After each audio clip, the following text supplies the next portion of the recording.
Sur les balançoires, les autres poussent des enfants, tandis que Mike pousse un œuf. Mais il n'a pas perdu la raison, car dans cet œuf se trouve son enfant. Nous sommes dans le 22e siècle, plusieurs décennies plus tard. L'humanité a inventé l'utérus artificiel. Plus besoin du ventre d'une femme pour faire des enfants. Il suffit de placer l'ovule fécondé dans une coquille.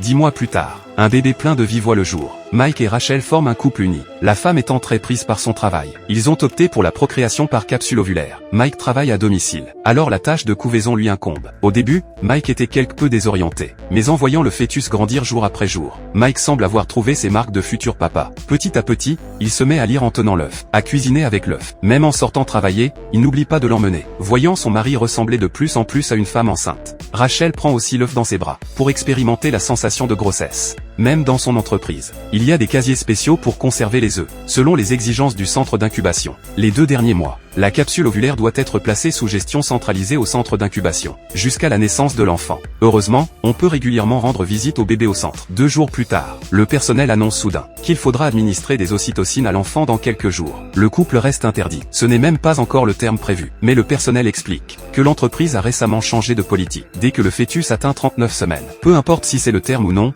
il faut déclencher l'accouchement, car la demande en capsules ovulaires est désormais trop importante. L'entreprise ne peut plus se permettre d'attendre. Ils sortent même le contrat initial, en disant que tout cela était convenu à l'avance, que vous n'y aviez simplement pas prêté attention. Le couple reste sans voix. Le personnel ajoute alors qu'après la naissance, l'enfant devra régulièrement participer au programme de recherche Blue Brain de l'entreprise. Les données peuvent favoriser le progrès scientifique. Tout cela est également stipulé dans le contrat. C'est alors que le couple réalise qu'ils sont tombés dans le piège sans fin des commerçants. Sur le chemin du retour, Mike a de plus en plus peur. Il fait demi-tour vers le centre d'incubation et dérobe discrètement l'œuf. Le couple fait ses bagages dans la nuit et se cache dans une vieille maison de banlieue. 2 mois plus tard, un matin, accompagné d'une musique mélodieuse, la capsule ovulaire clignote d'une lumière bleue. Il semble que le bébé va naître. Tous deux posent précipitamment la capsule sur la table et commencent à accoucher tant bien que mal le bébé. Mais l'ouverture de la coquille nécessite un mot de passe. Rachel essaie plusieurs fois sans succès. La coquille se bloque complètement. Entendant la musique pressante, Mike n'a d'autre choix que de saisir directement un marteau et un tournevis.